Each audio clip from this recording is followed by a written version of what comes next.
Salamun alaikum. وعليكم السلام. ரப்பி அவுதுபிக்க மின மஷாத்தி ஷயாத்தீன் வ அவுதுபிக்க ரப்பி ஐயைகளுன். தொடர்ந்து நம்ம பார்த்துட்டு இருக்கோம். 2 பகுதி நம்ம பார்த்தோம். இன்ஷா அல்லாஹ் நம்ம விட்ட இடத்துல இருந்து நம்ம ஸ்டார்ட் பண்ணுவோம். And God wants to tell the world about the end of the world and when it will be. And God put it in the final message to the world. So it is not me who is saying or predicting the end of the world. It is the all-knowledgeable God Almighty that is saying in the Quran when it will end. And it goes like this. In Surah 20, verse 15, God so அல்லாஹ் தான் அந்த ஒருவர். இந்த உலகம் எப்போ முடிவடையும்னு அல்லாஹ்க்கு மட்டும்தான் மிக நிச்சயமா தெரியும். அல்லாஹ் வந்துட்டு இந்த உலகம் எப்போ முடிவடைய போகுதுங்கிறது இந்த உலகத்துக்கு சொல்லணும் அல்லாஹ் நினைக்கிறாங்க. அது எப்போ, அந்த நாள் எப்போன்னு சொல்லி அல்லாஹ் சொல்லணும்னு நினைக்கிறாங்க. அதனால அல்லாஹ் வந்துட்டு இந்த உலகத்துக்கு அனைத்து மக்களுக்கும் இறுதி செய்தியான குரான்ல அல்லாஹ் இந்த விஷயத்த போடுறாங்க. ஸோ அதனால இந்த விஷயத்த நான் சொல்றதோ இல்லை நான் யூகிக்கிறதோ கிடையாது. இந்த உலகம் முடி எப்பன்னு சொல்லிட்டு நான் யூகிக்கிற விஷயம் இது கிடையாது. நானா சொல்ற விஷயம் அது கிடையாது. இது எல்லாமே எல்லாம் சர்வ வல்லமை மிக்க ஞானமுடைய அல்லாஹ்வுடைய வார்த்தை. அல்லாஹ் குரான்ல எப்போ உலகம் முடிவடையுதுன்னு அல்லாஹ் சொல்றாங்க. இது எப்படி நம்ம புரிஞ்சுக்கலாம்னா, says, I will not keep the end of the world hidden. And in Surah 15, God says, we have given you, O Muhammad, the 7 pairs. The 7 pairs. 14. And the letters that I showed you in the first khutbah are 14. 14 sets. So they are, as you see, a fantastic miracle. And God is telling Muhammad what a blessing it was that God gave him these 7 pairs. Now, when the Quran was revealed, there were no numbers. So சூரா 20 வசனம் 15 அல்லாஹ் என்ன சொல்றாங்கன்னா, இந்த உலகம் எப்போ முடிவடையும்ங்கிற விஷயத்த நான் மறைச்சு வைக்க மாட்டேன். மேலும் சூரா 15 அல்லாஹ் சொல்றாங்க, முகமதை நோக்கி அல்லாஹ் சொல்றாங்க, உமக்கு நாம் 7 பேர்ஸ் 7 பேர்ஸ் நம்ம கொடுத்தோம். அப்போ 7 பேர்ஸ்னா பேர்னா 2, 7 × 2 14. மேலும் நான் அந்த ஃபர்ஸ்ட் குத்பால காமிச்ச அந்த முத்திரை எழுத்துக்கள் மொத்தம் செட்டு 14 செட் இருக்கு. ஸோ இதை நம்ம இது 2 தொடர்படுத்தி பார்க்கும்போது ஒரு மாபெரும் அற்புதமா இருக்கு. அல்லாஹ் முகமது நோக்கி சொல்றாங்க, இது என்ன ஒரு மாபெரும் பிளெஸிங், என்ன ஒரு அருள். அல்லாஹ் இந்த 7 பேர்ஸ் அல்லாஹ் முகமது கொடுத்திருக்காங்க நோக்கி அல்லாஹ் வர்ணிச்சு சொல்றாங்க. இப்போ குரான் வெளிவந்த காலத்துல நம்ம பார்த்தோம்னா அப்ப எண்களே கிடையாது, நம்பர்ஸே கிடையாது. This ALM, the first verse of Surah 2, for example, you can look on them as letters and you can also look on them as numbers.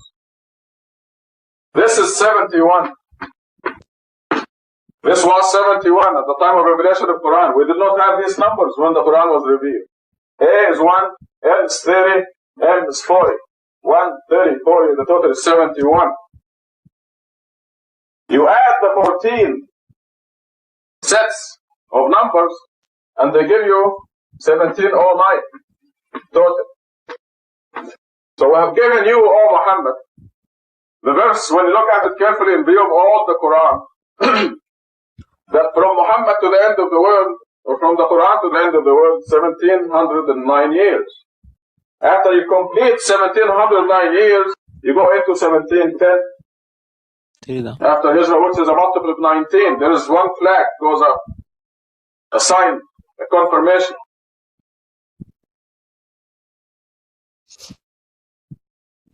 So Quran வெளிவந்த காலத்துல எண்கள் நம்பர்ஸே கிடையாது. இப்போ இந்த அலீஃப் லாம் மீம் சூரா 2 முதல் வசனம் அலீஃப் லாம் மீம், அதை உதாரணத்துக்கு நம்ம எடுத்துப்போம். இதை நம்ம எழுத்துக்களாகவும் பார்க்கலாம், இதை நம்ம எண்களாகவும் பார்க்கலாம். இது 71. ஸோ குரான் வந்த டைம்ல இந்த அலீஃப் லாம் மீம்ங்கிறது 71. ஏன்னா அப்ப அந்த டைம்ல நமக்கு நம்பர்ஸ் எண்கள் தனியாக எதுவும் கிடையாது. அலீஃப்னா 1, லாம்னா 30, மீம்னா 40. அப்ப 1 + 30 + 40னா 71. சோ அதே மாதிரி இந்த முத்திரை எழுத்து இருக்க மாதிரி 14 செட் நான் சொல்லியிருந்தேன் முன்னாடி உங்களுக்கு. அந்த 14 செட் இருக்க முத்திரை எழுத்தையும் நம்ம வந்து கூட்டுவோம். கூட்டினா என்ன வரும்னா 1709 தான் டோட்டல். அப்ப அல்லாஹ் வந்து சொல்றாங்க முகமது நோக்கி இந்த வசனத்துல நம்ம ரொம்ப குர்ஆன்ல ரொம்ப இந்த கண்ணோட்டத்துல கவனிச்சு நம்ம பார்த்தோம்னா, முகமதுல இருந்து இந்த உலகம், அதாவது முகமதுல இருந்து இந்த உலகம் முடிவடைய வரைக்கும், இல்லைன்னா குர்ஆன் வெளிவந்த டைம்ல இருந்து இந்த உலகம் முடிவடைகிற டைம் வரையும் நம்ம பார்த்தோம்னா, இதற்கான இடைப்பட்ட காலம் கேப் என்னன்னா 1709 வருஷம். சோ கரெக்டா 1709 வருஷம் முடிஞ்ச அப்புறமேட்டு 1710 பிறக்கும். அந்த நம்பர் வந்து 19 கட்டமைக்கூடிய நம்பர். இதெல்லாம் நான் நிறைய ஆட் பண்ணிட்டே போறேன். இது ஒரு சின்னம் 19 கட்டமையுது, இந்த நம்பர் கட்டமைங்கிறது ஒரு சைன், நமக்கு ஒரு குறியீடு, ஒரு கன்ஃபர்மேஷன். இது உண்மையாலே அல்லாஹ்வுடைய வார்த்தை தான், கையொப்பம் தான்ங்கிறது. The corresponding year AD is 2280, which is also a multiple of 19. அப்போ இந்த 1710 வந்து நான் ஹிஜ்ரில சொல்றேன். இதே நம்ம இங்கிலீஷ் கேலண்டர்ல பார்த்தோம்னா 2280, அதுவுமே 19ல வகுப்படையக்கூடிய ஒரு நம்பர் தான். இன்னொரு குறியீடு நமக்கு 2 கிடைச்சிருக்கா. Another flag goes up. This discovery happened in the year 1400 AH. And it said that the end of the world will be 1709. I mean, the total number of the letters was 1709. So how many years are left? How many complete years? Because 1710 will not be complete. Before the end of 1710, the world will end. So அப்போ இந்த ஒரு கண்டுபிடிப்பு வந்து வெளிவந்த காலம் என்ன அப்படின்னு நம்ம பார்த்தோம்னா 1400 ஆண்டு வந்து இந்த கண்டுபிடிப்பு வந்து வெளியே வருது. அப்போ அந்த டைம்ல வந்து நமக்கு தெளிவா அல்லாஹ் சொல்றாங்க, இந்த உலகம் வந்து முடிவடைகிற டைம் வந்து 1709. நான் இப்ப என்ன குறி 1709னா அந்த முத்திரை எழுத்துக்களோட கூட்டமைப்பு நான் சொல்லிட்டேன். சோ அப்ப நம்ம இப்போ இருந்து நம்ம எத்தனை ஆண்டுகள் நமக்கு இன்னும் டைம் இருக்கு, முழுமையான ஆண்டுகள் நம்ம பார்த்தோம்னா, ஏன்னா நல்லா கவனிக்கணும், 1710 வந்து முடிவு அடையாது. 1710 அந்த முடிவிலேயே இந்த உலகம் வந்து முடிவடைஞ்சிரும். சோ அப்போ இடைப்பட்ட காலம் என்னவா இருக்கு நம்ம பார்த்தோம்னா 309. இதுக்கு ஒரு பிளாக் இருக்கு, ஒரு குறியீடு இருக்கு. நான் என்னன்னு சொல்றேன். 309ல என்ன மறைஞ்சிருக்கு நான் சொல்றேன். 309. And immediately a flag goes up. We find in Surah 18, the people of the cave. God didn't tell us how many there are in the cave. And God goes out of his way to tell us, I'm not going to tell you how many there are in the cave. 3, and people say 4. 5, and people say 6, or 7, and people say there 8 is a dog. Say, God knows how many there are. So I'm not going to tell you how many, but he tells us how long they lasted in the cave. 300 increased by 9. Why? This is a Quranic number. So 309 ஞாபகம் வச்சுக்கோங்க. இப்போ சூரா 18க்கு வருவோம். அந்த குகையில இருக்க மனிதர்களை பத்தி நம்ம பார்ப்போம். நல்ல கவனிக்கிறதும் அதுல வந்து அல்லாஹ் வந்து எத்தனை பேர் அந்த குகையில இருந்தாங்க நல்லா சொல்லல. அல்லாஹ் வசனம் எப்படி சொல்லுவாங்கன்னா, நான் வந்து அந்த குகையில எத்தனை பேர் இருந்தாங்கன்னு நான் சொல்ல போறது கிடையாது. 3 மனிதர்கள் வந்து 4ன்னு சொல்லுவாங்க, 5 மனிதர்கள் வந்து 6ன்னு சொல்லுவாங்க, இல்ல 7ன்னு சொல்லுவாங்க, இல்ல மனிதர்கள் 8ன்னு சொல்லுவாங்க. 8ஆவதா இருந்தா அவங்க நாயும் கூட சொல்லுவாங்க அந்த வசனத்துல. ஆனா அந்த வசனம் சொல்லும் உண்மையாலே எத்தனை பேர் இருந்தாங்க அல்லாஹ்க்கு மட்டும்தான் தெரியும். சோ அதனால அல்லாஹ் என்ன சொல்றாங்க, அல்லாஹ் வந்து அந்த வசனத்துல வந்து எத்தனை பேர் இருந்தாங்க நல்லா சொல்ல மாட்டாங்க. ஆனா நல்லா கவனிக்கணும், அந்த இடத்துல வந்து அல்லாஹ் அந்த குகையில அந்த மனிதர்கள் எவ்வளவு ஆண்டுகள் வாழ்ந்தா நல்லா கிளியரா சொல்லுவாங்க அதுல. அதுதான் 300 கூட்டல் 9, 309. கரெக்டா மேட்ச் ஆகும் ரெண்டும்.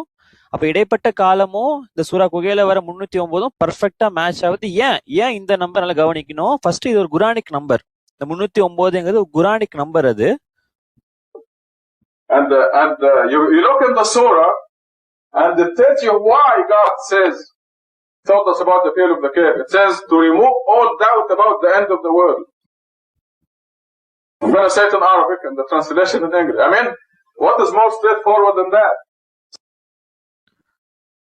அப்புறம் இந்த சூரா கவனிச்சு பார்த்தோம்னா why God says told us about the people of the cave. ஏன் வந்து அல்லாஹ் வந்து இந்த குகைவாசிகளை பத்தி அல்லாஹ் சொல்றாங்கன்னு சொல்லி அல்லாஹ்வே சொல்லுவாங்க குரான்ல.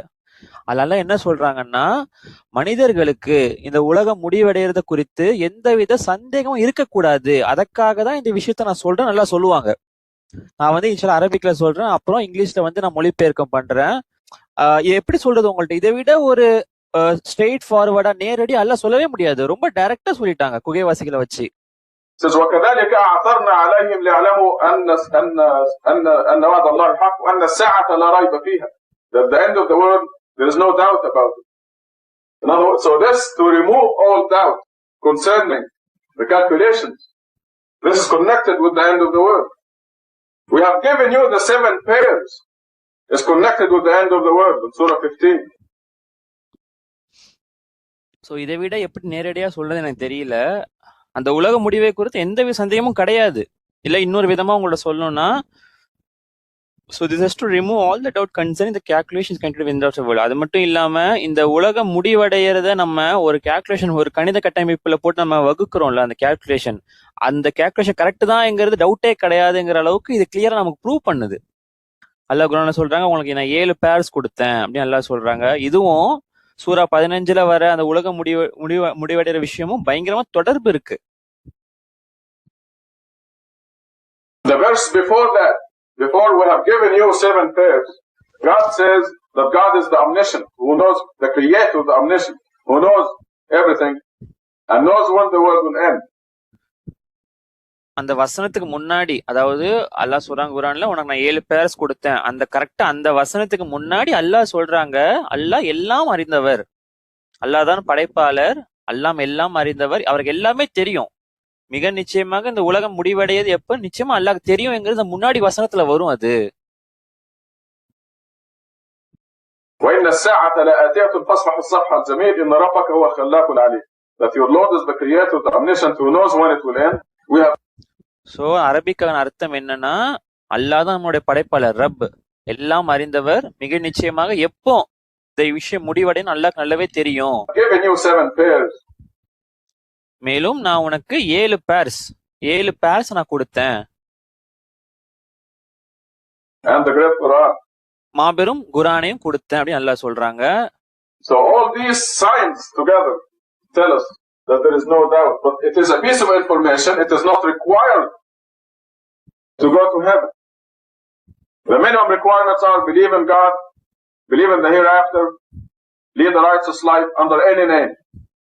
If you're a Buddhist or Hindu or Christian or Jewish or Muslim, under any name, if you worship God alone, the creator of the universe, and believe in the hereafter, heaven and hell, resurrection after death, and lead a righteous life.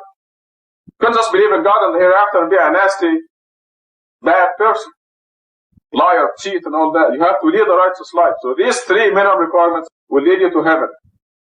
Belief in the messengers, Muhammad, Jesus, Moses, is not required. The angels is not required.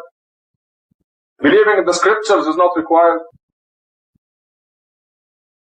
So இந்த அனைத்து குறியீடு எல்லாமே என்ன சொல்லுதுன்னா, நமக்கு சந்தேகமே இருக்க வேண்டாம் இதை குறித்து. இது எல்லாமே ஒரு தகவல், அல்லாஹ் நமக்கு கொடுக்கிற ஒரு பீஸ் ஆஃப் இன்ஃபர்மேஷன், ஒரு குறிப்பிட்ட தகவல் தான்.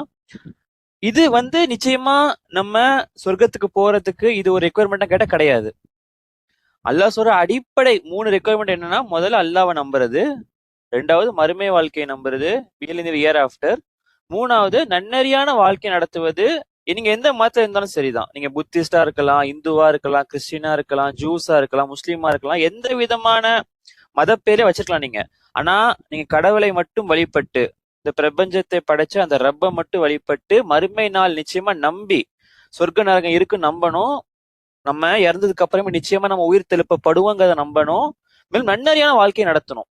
நம்ம அல்லா மேல் நம்பிக்கை கொண்டுட்டு, மறுமையில நம்பிக்கை கொண்டுட்டு நம்ம கெட்டவனா போய் சொல்லிட்டு திருடிட்டு இருக்க முடியாது. நிச்சயமா நம்ம நன்னறியான வாழ்க்கையை நடத்தணும். சோ இந்த 3 ரிக்குவயர்மெண்ட் தான், இந்த 3 விஷயம் தான் நம்மளை சொர்க்கத்துக்கு கூட்டிட்டு போகக்கூடிய அடிப்படை விஷயமா இருக்கு. தூதுகள் நம்புறது, முகமது நம்புறது, ஜீசஸ், மோசஸ், இது வந்து அடிப்படை கிடையாது, இட்ஸ் நாட் ரிக்வயர்ட். மேலும் மலக்குமார்கள் நம்புறது வந்து ஒரு அடிப்படையான விஷயம், ரெக்குவயர்மெண்ட் கிடையாது. வேதங்களை நம்புவது வந்து அடிப்படையான ரெக்குவயர்மெண்ட் கிடையாது. We don't see it in the believing that the world will end in 1710 or 2280. It is not required. but it is a valuable piece of information, as valuable as knowing that there are angels and jinn and messengers and scriptures. மேலும் இந்த உலகம் முடிவடையும் ஹிஜ்ரி 1718 இல்ல 2280 வந்து இந்த உலகம் முடிவடையும் நம்புறது வந்து ஒரு அடிப்படை தேவை கிடையாது. ஆனா இது எல்லாமே வந்து நமக்கு மதிப்பு மிக்க தேவை இருக்கிற ஒரு தகவல்கள். எந்த அளவுக்குன்னா நம்ம மலக்குமார்கள் இருக்க நம்புறோம், ஜின் இருக்குன்னு நம்புறோம், தூதர்கள் இருக்காங்க நம்புறோம், ஸ்கிரிப்சர்ஸ் நம்புறோம், வேதங்கள் நம்புறோம். அந்த மாதிரி அதே அளவுக்கு ஈக்குவலா சமமா இந்த விஷயமும் நமக்கு தேவைப்படக்கூடிய ஒரு தகவலா இருக்கு.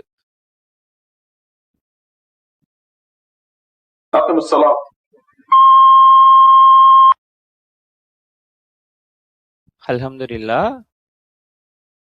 நேரம் இருக்கனால இன்ஷால்லா நான் அடுத்த வீடியோக்கு நான் போறேன். Idea.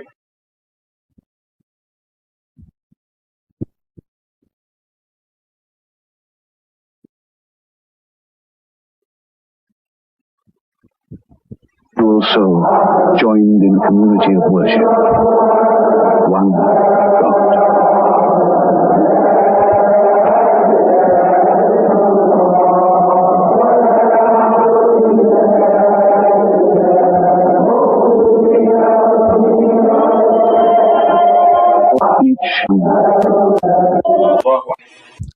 என்ன சொன்னா மட்டும் சொல்லிடுறேன். அந்த பாட்டுல அப்போ ஒவ்வொரு ஆன்மாவுமே வந்து வழிபாட்டு தலை செய்யக்கூடிய அந்த கம்யூனிட்டி தளத்துல வந்து ஒவ்வொரு ஆன்மாவும் சேருது அந்த ஒரு கடவுளை வழிபடுவதில்ல. லா இலாஹா இல்லல்லா, அல்லாஹ்வை தவிர வேறு அல்லாஹ் இல்லை, எல்லாரும் சமம் அல்லாஹ்க்கு முன்னாடி. மேலும் ஒவ்வொருவரும் இந்த பிரார்த்தனை தளத்துல வந்து ஒன்று சேருறோம். ஒவ்வொரு ஆன்மாவுமே இந்த வழிபாட்டுல வந்து ஆட் ஆகுது. அதுதான் சொல்றாங்க. பயானுக்குள்ள போவோம். There's only one God, Allah. Looks like the rain is delaying a number of people, so I'm going to start with the less important subjects and keep the important subjects to the second khutbah. புகழ்ச்சி அல்லாஹ்வுக்குரியது, மேலும் சாட்சி பகர்கிறேன் அந்த ஒரு அல்லாஹ் மட்டும்தான் இருக்காங்க, உண்மையான ஒரு அல்லாஹ். மழை வர மாதிரி இருக்கு, அதனால ஒரு சில பேர் கொஞ்சம் லேட்டா வருவாங்கன்னு நினைக்கிறேன்.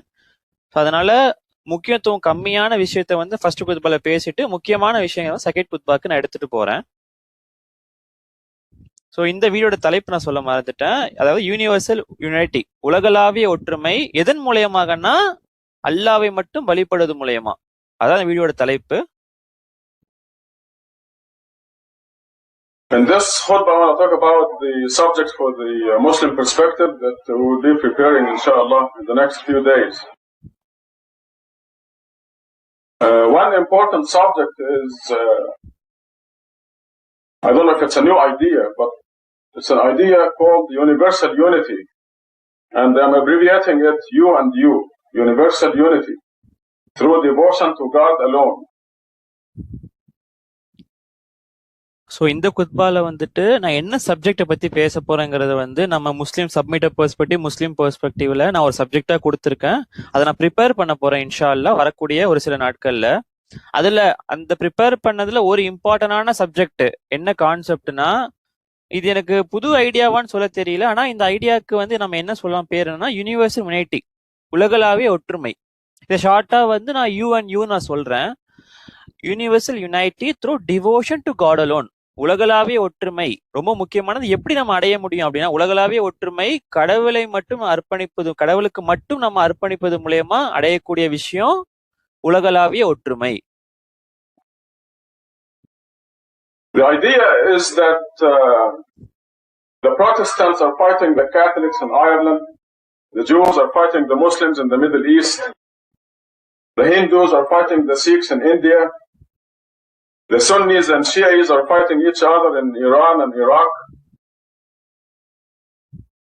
And there is one thing in common among all those people, the Protestants, the Catholics, the Hindus, the Sikhs, the Muslims, the Sunnis, the Shias. This one common bond is belief in God. They all believe in God. அயர்லாந்துல வந்து புரொட்டஸ்டன்ஸும் கத்தோலிக்ஸும் அடிச்சுக்கிறாங்க. அதாவது இந்த கிறிஸ்துவத்துவத்தை ரெண்டு பிரிவான மக்கள் தான், ஒருத்தவங்க புரொட்டஸ்டன்ஸ், ஒருத்தவங்க Catholics. So ஒருத்தவங்க அடிச்சுக்கிறாங்க அயர்லாந்துல. அதே மாதிரி ஜூஸ் வந்து முஸ்லீம்களை வந்து மிடில் ஈஸ்ட்ல வந்து சண்டை போட்டுக்கிறாங்க ரெண்டு பேரும். இந்தியால வந்து இந்துக்களும் சிக்ஸும் வந்து அடிச்சுக்கிறாங்க. ஈரான் ஈராக்ல வந்து சுன்னிஸும் ஷியாஸும் அவங்களும் அடிச்சுக்கிறாங்க, ஃபைட் பண்ணிக்கிறாங்க. ஆனா இவங்க எல்லாருக்கும் ஒரு பொதுவான ஒரு விஷயம், இந்த அனைத்து மத மக்களுக்கும் பொதுவான ஒரு விஷயம், புரொட்டஸ்டன்ஸ், கேத்தோலிக்ஸ், ஹிந்துஸா இருக்கட்டும், சிக்கீஸா இருக்கட்டும், முஸ்லீம்ஸா இருக்கட்டும், சுன்னிஸா இருக்கட்டும், ஷியாஸா இருக்கட்டும், இவங்க எல்லாருக்கும் இருக்க அந்த காமனான அந்த விஷயம் என்னன்னா கடவுள் மீதான நம்பிக்கை, அல்லாஹ் மீதான நம்பிக்கை. அவங்க எல்லாருமே வந்து கடவுளை வந்து நம்புறாங்க. So it dawned on me that if we rise above the human factors, if the human race rises above the human factors, such as Jesus, Mary, Muhammad, the saints, and so on, they will be united. There will be no reason to be different. So அப்ப எனக்கு ஒரு விஷயம் வந்து புரிஞ்சது, இந்த ஒவ்வொரு மதத்திலையும் மனித குறுக்கீடு இருக்கு.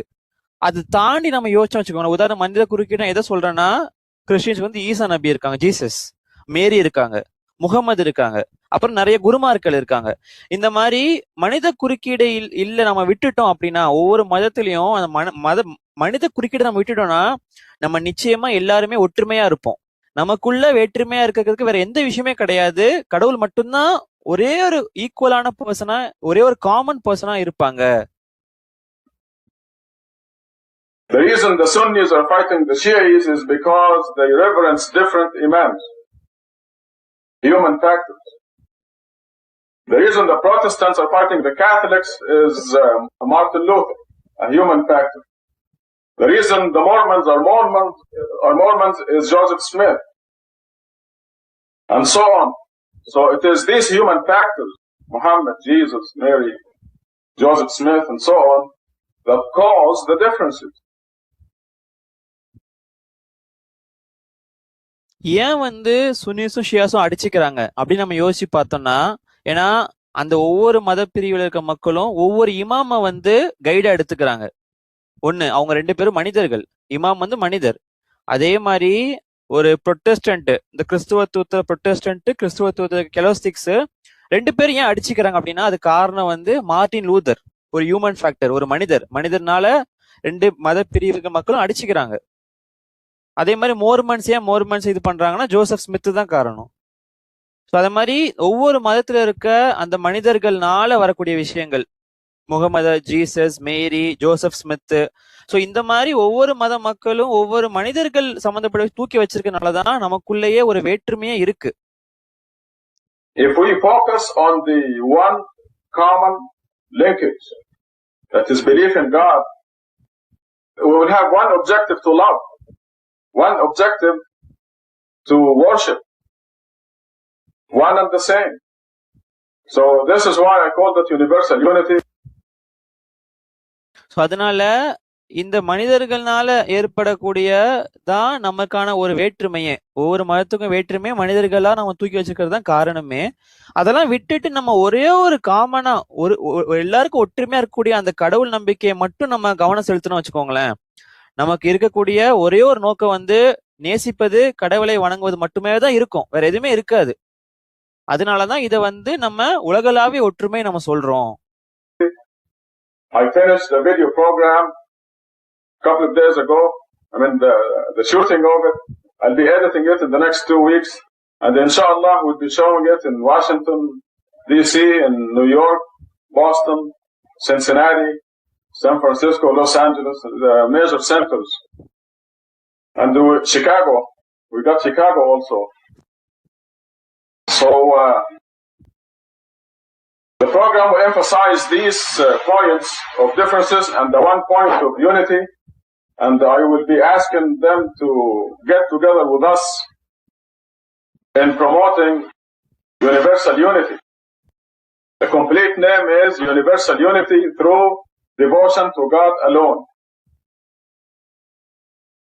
ஸோ அந்த ஒரு வீடியோ ப்ரோக்ராமை வந்து நான் ஷூட் பண்ணிட்டு இருந்தேன். அதை நான் முடிச்சுட்டேன் ஒரு சில நாட்கள் முன்னாடி. இன்ஷால்லா வரக்கூடிய அடுத்த 2 வாரத்தில் அதை நம்ம எடிட் பண்ண போகிறோம். மேலும் இன்ஷால்லா நம்ம வந்து இந்த முக்கிய சிட்டிஸ், முக்கிய நகரங்களான Washington DC, New York, Boston, San Francisco, Los Angeles, Chicago, so இந்த மாதிரி முக்கியமான நகரங்களில் வந்து நம்ம இதை வந்து நம்ம காமிக்க போகிறோம். மேலும் இந்த ப்ரோக்ராம்ல வந்து நான் எதை வந்து வலியுறுத்தியிருக்கேன்னா, எதனால ஒவ்வொரு மத மக்களுக்கும் வேறுபாடு எதுல வந்து அமையுது, மேலும் நம்மளோட பாயிண்டான அந்த உலகளாவிய ஒற்றுமையை வந்து அங்க நான் வந்து அழுத்தி வச்சிருக்கேன், எம்பசைஸ் பண்ணியிருக்கேன். மேலும் நான் அந்த ப்ரோக்ராம்ல வந்து நான் உங்க எல்லாரையும், ப்ரோக்ராம் பார்க்குற எல்லாரையும் வந்து நான் கேட்க போறேன், எங்க கூட சேருங்க, எல்லாரும் நம்ம ஒற்றுமையா இருந்து அந்த உலகளாவிய ஒற்றுமையை வந்து நம்ம ஊக்குவிப்போம். அதற்கு நான் கொடுத்த முழுமையான பேரு வந்து என்னன்னா, உலகளாவிய ஒற்றுமை எப்படி அடைவது, உலகளாவிய ஒற்றுமை கடவுளுக்கு மட்டுமே முழுமையா அர்ப்பணித்தல் மூலியமா வரக்கூடிய உலகளாவிய ஒற்றுமை. அதுதான் நான் கொடுத்ததுக்கு முழுமையான பேரு. And by the way, we're going to change the sign out there. While studying this subject, I realized that you can submit to somebody while hating his guts. So submission is not really a good word. Devotion is a positive word. So we're going to change the sign and make it happiness is devotion to God alone. இன்னொரு விஷயம் சொல்லணும்னு நினைச்ச நடுவுல வந்துட்டு, இங்க நம்ம இப்போ இங்க எழுதி ஒட்டிருக்க இந்த குறியீடு, இந்த வார்த்தையை வந்து நம்ம மாத்த போறோம். இந்த உலகளாவிய ஒற்றுமைங்கிற விஷயத்த வந்து நான் படிக்கும் போதுதான் நான் ஒரு விஷயத்த வந்து உணர்ந்தேன். இப்போ நம்ம ஒருத்தவங்களும் சப்மிட் பண்ண முடியும், அதாவது நம்ம அடிப்பணிஞ்சு சப்மிட் பண்ண முடியும். நம்ம மனசுல வந்து அவங்களுக்கு ஒரு உள்ள வெறுப்பை வச்சுட்டு கூட நம்ம சப்மிட் பண்ணலாம். நம்ம மனசுல வந்து ஒரு கட்டு, ஒரு காண்டு, ஒரு கோவத்தை உள்ள வச்சுக்கிட்டு நம்ம வெளியே வந்து சப்மிட் பண்ணதா, அடிப்பணிஞ்சதை நம்ம காமிக்கலாம். அதனால இந்த இடத்துல வந்து சப்மிஷன்ங்கிற வார்த்தையை விட டிவோஷன்ங்கிற வார்த்தையை தான் நம்மளோட பெர்ஃபெக்டா மேட்ச் ஆகும். அதாவது டிவோஷன் அர்ப்பணிப்பு, சப்மிட் அடிப்பணிதல்.